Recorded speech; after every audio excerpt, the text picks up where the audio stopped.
Langsung kepada pembahasan yang kita bahas. Kita sekarang sudah memasuki fase kedua. 10 pertama, 10 pertengahan, 10 akhir. Bagaimana cara supaya kita bisa istiqomah seperti 10 awal? Sekarang kita ini kadang-kadang di 10 awal penuh, pertengahan lumayan, akhir sudah lumayan lagi nggak ada orang. Padahal dikatakan oleh para ahli ulama, bulan Ramadan ini diumpamakan seperti ladang yang luas, yang di dalamnya itu penuh dengan buah-buahan, bermacam buah-buahan, tinggal panen. Maka orang yang beruntung, orang yang paling banyak mengambil hasilnya. Maka dia masuk ke ladang tersebut, dia ambil buah-buahan, dia petik buah-buahan, maka orang tersebut orang yang beruntung. Begitu juga ditamsilkan oleh para ahli ulama, buah-buahan itu seperti ladang pahala. Di bulan Syahrul Ramadan ini sebagai ladang pahala. Maka siapa yang bersungguh-sungguh, dia akan dapat. Siapa yang lambat, enggak akan dapat. Siapa yang malas, maka dia tidak akan mendapatkan apa-apa di dalam bulan Ramadan. Padahal bulan Ramadan ini tinggal panen, tinggal memetik hasil. Artinya, yang sunat saja kita buat mendapat pahala wajib. Yang wajib yudha'ifu, berganda-ganda, di'fan katsiran, sehingga dikatakan dalam satu hadis sampai 700 kali lipat ganda. Tapi masalahnya tidak semua orang bisa melakukannya. Maka para alim ulama memberikan 3 tips, 3 cara supaya kita ini bisa menjaga ibadah dari awal, pertengahan sampai akhir. Apa 3 cara tersebut? Kalau kita betul-betul kita lakukan 3 cara ini, insya Allah kita akan istiqomah. Semangat kita itu sama. Pada awal semangat, pertengahan semangat, dan akhir juga semangat.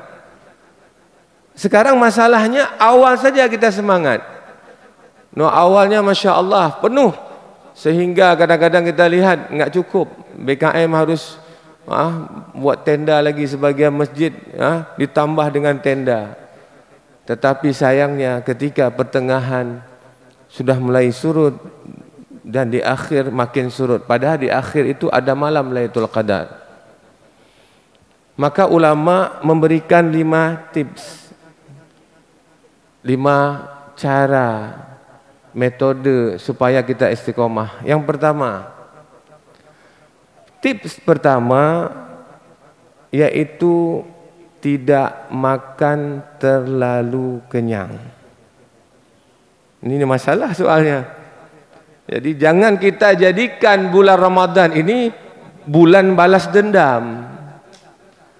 Balas dendam gimana? Udah kita puasa, tahan lapar dari pagi sampai menjelang maghrib, menjelang puasa, maka kita pergi kemana-mana cari apa yang nampak beli, seolah-olah jadi bulan balas dendam. Kenapa? Karena nggak sempat makan, pagi nggak makan, siang nggak makan, sore nggak makan, jadi buka puasa balas dendam. Sedikitkan makan, tidak makan terlalu kenyang. Allah Subhanahu wa taala sebutkan dalam Al-Qur'an, kulu washrabu wala tusrifu innahu la yuhibbul musrifin. Allah disuruh kita makan. Silakan kamu makan, silakan kamu minum. Tapi satu, wala tusrifu, jangan terlampau. Karena orang lapar ini, kalau kita sering jalan-jalan di sore hari, apa yang dilihat itu kepingin semua. Karena perut tinggal. Nafsu itu seperti anak kecil dikatakan di dalam kitab tasawuf. diumpamakan nafsu itu liar. Seperti anak kecil. Pernah lihat anak kecil? Kalau kita bawa ke sujuya, apa yang dilihat? Mak itu. Ayah itu. Anak kecil seperti itu dia. Apa yang dilihat? Pasti dia bilang, ayah itu. Kalau saya pergi mana, saya akan aja, ya nak. Kadang anak-anak bilang, jangan iya insya-Allah katanya. Oh ya insya-Allah saya bilang. Jadi anak tegur lagi kadang-kadang. Saya bilang iya, nanti dibelikan. Jangan iya insya-Allah. Nah, harus diprotes sama anak lagi. Itulah nafsu kita. Ya. Seperti anak-anak, apa saja yang dilihat kepingin. Makanya Nabi SAW bersabda dalam satu mafhum hadis, ma wi'a'un abghadu ila Allah Ta'ala min batni yamli'u minal halal. Tidak ada satu ini wadah dinamakan oleh Nabi wi'a ini wadah. Ini seperti wadah perut kita ini.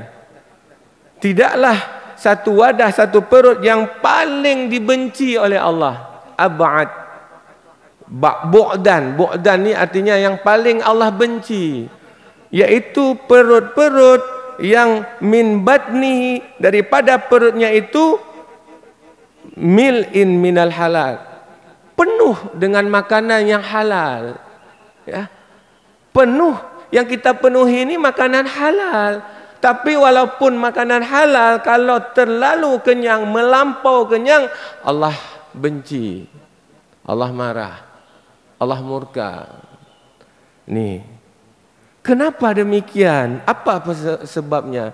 Li'annal imtila'u minat ta'am, karena penuhnya perut daripada makanan, terlalu kenyang daripada makanan, yufdi ila fasadid din wad dunya, imbas kepada rusaknya agama dan juga dunia kita. Agama kita jadi cacat, malas ibadat karena terlalu kenyang, dan juga dunia kita juga jadi penyakit disebabkan banyak makan. Setiap makanan ada racun yang tersembunyi. Kenapa sekarang orang banyak ke Pulau Penang? Cina sana bilang, karena orang Aceh pajuh mangat-mangat sabi. Nyampu lam bulan Maulid. Ngua asam sunti lom. Ke asam dibuh sirah lom. Ini begah lihat orang Cina ke dia. Artinya doktor-doktor Cina melihat kenapa orang Aceh kalau berobat ke Penang banyak. Dan banyak yang sakit katanya. Kolesterol lah, darah tinggi lah. Ternyata dikaji memang kita Pulau Aceh Raya. Makanan itu Masya Allah. Nya nobuh bumbu pun bermerasa deh. Merata, mangat deh. Jadi memang nggak bisa kita kontrol makanan. Enak makanan kita. Kuliner di Aceh ini semua enak. Ya. Sehingga kita menganggap makan mie, makan bakso itu masih makanan ringan. Padahal berat udah tuh makanan itu. Kalau di Cina pajuh mie-nya, kamu tong jauh Cina di Xi'an, waktu bulan Ramadan diundang ke deh, murid lun. Jadi mie itu menjadi bahan pokok, makanan pokok mereka. Tapi kalau kita makanan ringan masih. Jadi udah makan lagi, nanti makan lagi. Padahal makan itu disunnahkan, yang paling bagus sekali makanan pokok yang berat. Kalau kita lihat dalam kitab tasawuf, kita kaji kitab Ihya Ulumuddin dan beberapa kitab yang lainnya, yang sunnah itu makan sekali, itu makanan pokok. Yang lainnya yang ringan-ringan, buah-buahan, sayur-sayuran. Insya Allah kita akan sehat hidup. Kenapa Rasulullah itu tidak pernah sakit? Karena makanannya Rasulullah jaga. Dan Rasulullah orang yang paling banyak lapar, paling banyak puasa. Kenapa kita banyak sakit? Karena kita orang yang paling banyak kenyang. Itu dikatakan tadi memenuhi daripada makanan yang halal. Fa kaifa fima baluka iza mali'ul batni minal haram. Dan bagaimana keadaan kamu jika kita penuhi lagi perut daripada makanan yang haram? Kalau perut kita buka puasa, kita ambil daripada makanan yang haram, bukan daripada fasad dunia, bahkan muhbitat, bisa menghancurkan pahala puasa. Kam min shaimin laisa lahu min siyamihi illal ju' wal atas. Berapa banyak orang yang puasa dari akhir balik sampai tuanya, tapi dia tidak mendapatkan apa-apa daripada puasanya, melainkan lapar dan dahaga. Karena apa? Dia berbuka dengan makanan yang haram. Makanan yang halal pun dicela oleh syariat, apalagi yang haram. Maka kita jaga, jaga betul-betul, jangan sampai terlalu kenyang. Supaya apa? Istiqomah. Imam Syafi'i rahimahullah radhiyallahu taala an, beliau katakan di dalam satu kalam hikmah beliau, ma syabi'tu munzu 16 sanah. Aku tidak pernah kenyang semenjak 16 tahun. Dalam satu riwayat, melainkan ada sekali aku kenyang. Jadi 16 tahun itu aku tidak pernah kenyang. Itu kata Imam Syafi'i. Kenapa? Apa penyebabnya? Imam Syafi'i katakan, asyab'u yusqilul badan. Karena kenyang itu, terlalu kenyang itu yusqil, memberatkan badan. Berat badan. Habis tak buka puasanya, ya tarawih, ketero. Makanya bagusnya itu makan selepas tarawih. Buka puasa dengan kurma, dengan air, sekedar saja, masih kuat kita untuk tarawih. Tapi kalau udah penuh perut, Masya Allah, itu akan mendatangkan ngantuk. Kamu mulai rakaat pertama, tu empek-empek je, imam terik tak go. Jadi imam yang disalahkan imam, bukan dirinya yang disalahkan. Padahal bulan Ramadan ini bulan unzilu fil Quran, bulan diturunkan Al-Quran. Syahrul Quran, bulan Syahrul Quran. Kita mendengarkan Al-Quran dalam tarawih. Saya 10 tahun di Fatani Darussalam di Thailand Selatan. Di sana menjadi adat tarawih mereka 20 rakaat khatam Quran di malam ke-26 Ramadan, di malam ke-20 Ramadan. Memang masyarakatnya itu yang minta. Bukan karena banyak hafiz, bukan. Memang keinginan masyarakat. Sehingga hafiz-hafiz Quran itu setiap masjid ada mereka. Udah suasana seperti itu. Pas 20 Ramadan tu, maka sembelih nanti khatam Quran dalam tarawih, sembelih lembu. Lagi orang Aceh, pegek kuah belangong lah istilah haji. Suasana Quran. Di masjid-masjid suasana Quran. Tapi di tempat tanya, Serambi Mekah, syariat Islam, suasana Quran sudah kurang. Bukan hana, sudah kurang. Ini perlu kita jaga, kita lestarikan kembali. Ya, makanan. Yang pertama tips, jangan terlalu kenyang. Kata apa? Terlalu kenyang yuskilul badan wa yaksil qalba, dan mengeraskan hati. Makanya orang yang paling lembut, mudah kita nasihati itu orang yang sering lapar. Orang yang miskin itu mudah kita nasihatkan, sering lapar mereka. Orang-orang kaya ini keras hatinya, baik le berhabar, lu lebih mupum. Hanya jauh baju kadang-kadang. Kenapa? Keras hati, karena dia tidak pernah lapar sama sekali. Wa yazilul fitnan, dan mengurangkan akal, kecerdasan. Orang yang banyak makan tu kurang cerdas orangnya. Orang yang terlalu kenyang, banyak makan, itu orangnya kurang cerdas. Fatanah itu apa? Kecerdasan, kecerdikan dia berkurang. Wa yajlibun naum, dan membawa kepada ngantuk. Kan itu dia. Orang yang banyak makan membawa dia kepada mengantuk. Kalau lapar, jarang orang lapar tu. Kayak mana mau mengantuk? Bunyi terus, lapar. Tapi orang kenyang membawa kepada mengantuk. Yang paling fatal, yud'ifu sahibaha 'anil ibadah, melemahkan tuannya daripada ibadah. Itu yang paling parah. Merugikan, inilah jadinya merugikan. Padahal bulan Ramadan ini bulannya ibadah. Sehingga dikatakan tidur saja itu jadi ibadah. Tidurnya saja. Tapi bukan bagus tidur di bulan Ramadan. Ini ditamsilkan oleh Rasulullah tidur ibadah bagi orang-orang yang jaga sampai pep suka ribah. Ribah bulan Ramadan, namimah, adu domba, bohong. Maka bagi orang ini bagus tidur. Kenapa? Kalau bangun tu pep-pep gegop, gosip orang, bilang keburukan orang lain, maka bagi dia bagus tidur aja. Tidur pun orang puasa ibadah dikira ibadah. Luar biasa. Sebenarnya promo istilahnya, bulan promosi. Tapi dia tahu nah, orang promosi tak kalon mantong. Tidak mengambil kesempatan. Khatam Quran pun belum lagi. Padahal dah 10 hari ini udah 15 juz. Dikira 1 hari 2 juz. Harus kita khatamkan setiap tahun tu. Hak Al-Quran setiap tahun 2 kali khatam. Kalau kita enggak bisa khatam di dalam bulan Ramadan, tanyalah diri kita, bisakah kita khatam di luar bulan Ramadan? Pajan tanya mak Quran di luar bulan Ramadan. Kekuatan yang paling kuat di bulan Ramadan. Maka kejar target, nojut 2 kali khatam. Ketika bulan Ramadan. Itu hak Al-Quran. Itu yang pertama tipsnya. Yang kedua, hindari perbuatan maksiat. Walaupun setan sudah dirantai, dibelenggu, tapi maksiat masih ada. Karena apa? Kebiasaannya. Kebiasaannya di luar bulan Ramadan suka berbuat maksiat hingga terbawa di dalam bulan Ramadan. Maksiat mata, maksiat mulut, maksiat telinga, semua yang membatalkan pahala puasa kita jauhkan.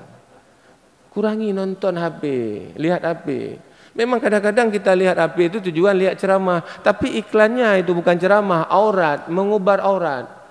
Khamsum yuftirna shaim, kata Rasulullah. Ada 5 perkara yang membatalkan pahala puasa. Puasanya sah, tapi enggak dapat apa-apa dari puasanya. Karena apa? Yang salah satunya an-nazru bisyahwatin, melihat sesuatu yang bukan muhrim. Melihat perempuan yang bukan muhrim kita di dalam HP. Ataupun perempuan melihat laki-laki yang bukan muhrim. Menyebabkan apa? Menyebabkan kita bermaksiat. Dengan bermaksiat tersebutlah kita menjadi loyo. Dengan bermaksiat tersebutlah kita menjadi lemah dalam ibadah. Sehingga tidak ada semangat lagi kita untuk beribadah. Walaupun di bulan yang disebut bulan suci Ramadan. Hindari. Najud tak kurang bacut. Karena apa? Disebutkan oleh Ibnu Abbas radhiyallahu anhu. Ibnu Abbas ini salah satu sahabat yang didoakan oleh Nabi. Beliau itu orang yang berkhidmat pada Nabi. Siapkan wuduk Nabi ketika malam. Maka didoakan oleh Nabi, Allahumma faqihna fiddin, faqihu fiddin. Sehingga dia alim Ibnu Abbas. Dan ada tafsir Ibnu Abbas namanya. Ibnu Abbas katakan, wa inna li sayyiati sawadan fil wajhi. Ingat, maksiat yang kita buat, kejahatan yang kita buat, sawadan lil wajhi, menyebabkan muka kita gelap.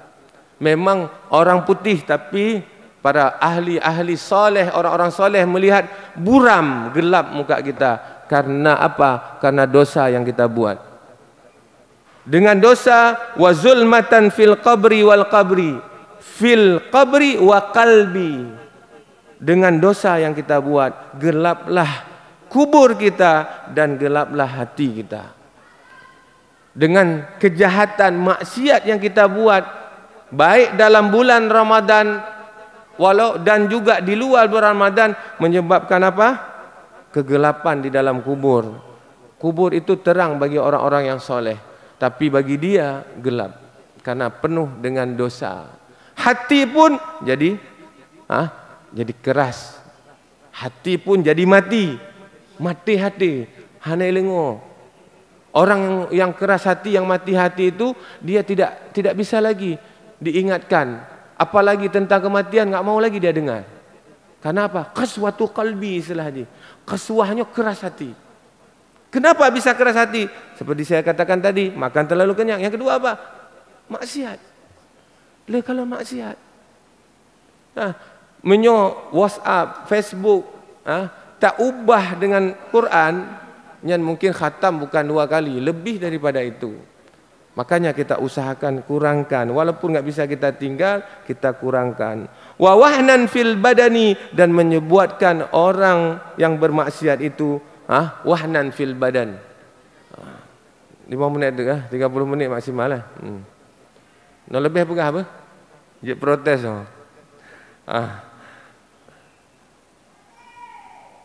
Terus wa bu'datan fil qulubil khalqi. Khalaq ni Allah Subhanahu wa taala jauh daripada orang-orang yang berbuat maksiat. Artinya jauh daripada rahmat Allah Subhanahu wa taala. Dan yang terakhir, tips yang terakhir, yang akhir, supaya kita bisa istiqomah, semangat terus di dalam awal Ramadan, tidak berlebihan dalam beribadah. Kibam berlebihan, bek tak kejar kuat lagi urut gunung nah. No gunungnya santai, pelan, tapi pasti dia akan sampai ke puncak. Tapi cobalah naik gunung, semangat, nyan langsung urut, gaduh tenaga. Jadi bagaimana caranya? Istiqomah. Yang penting maduina alaihi wa in qallat. Istiqomah walaupun sedikit amal tersebut. Istiqomah baca Quran sejuz. Istiqomah setiap hari kita baca. Baik dah baca orangnya 30 juz, tengok kah anda dah baca. Lusa kah anda dah baca. Orangnya tak mayang ju, tarawih 1 rakaat, tengok kah anda dah tarawih. Artinya istiqomah.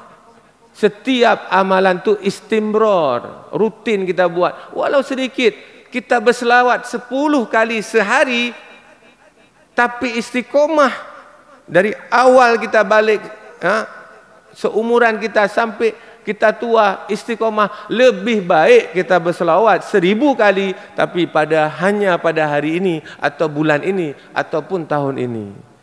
Maka 3 tips tersebut, kalau kita lakukan, insya-Allah kita akan terus semangat di dalam melaksanakan ibadah puasa. Ya, terus kita berjuang. Ini bulan Ramadan, kita belum tahu apakah akan datang lagi tahun depan, apakah saya masih hidup. Jangan kita anggap hana sempat di bulannya, untuk tonuka mantong sempat, baik dah pegahnya. Banyak saudara kita sebelum bulan Ramadan telah dipanggil oleh Allah Subhanahu wa taala. Ini kita anggap inilah Ramadan saya yang terakhir. Lu mantong muda, so pegah don muda, don jamin don mantong hudip tonuka. Enggak ada satu orang pun yang bisa menjamin hidup dia. Jangankan tahun depan, sebentar lagi pun pulang ke rumah, apakah masih hidup pun enggak ada berani yang jamin. Karena kematian dia datang dengan tiba-tiba. Kematian dia tidak tahu, dia tidak kenal. Laki-laki kah, perempuan kah, bayi kah, anak kecil kah, yang sudah tua kah, tidak kenal. Maka tak anggap nyokeh Ramadan terakhir. Apabila sudah kita anggap Ramadan terakhir, insya-Allah kita akan terus bersemangat di dalam ibadah bulan Ramadan. Mudah-mudahan Ramadan tahun ini menjadi satu kekuatan bagi kita, satu yang bisa menyebabkan ketakwaan kita kepada Allah Subhanahu wa taala bertambah. Karena Ramadan ini wasilah menuju la'allakum tattaqun. Menuju la'allakum tattaqun itu salah satunya dengan ibadah Ramadan. Maka orang yang bertakwa, kita sama-sama tahu, orang yang bertakwa Allah Subhanahu wa taala akan berikan kesuksesan, kemuliaan dia di dunia, di akhirat. Mudah-mudahan Allah Subhanahu wa taala terima puasa Ramadan kita tahun ini. Allah panjangkan umur kita sampai kepada selesai Ramadan. Allah Subhanahu wa taala berikan predikat takwa kepada kita semua. Amin amin ya rabbal alamin. Terima kasih atas perhatiannya. Mohon maaf atas segala kekurangannya. Wal afu minkum. Wassalamualaikum warahmatullahi wabarakatuh.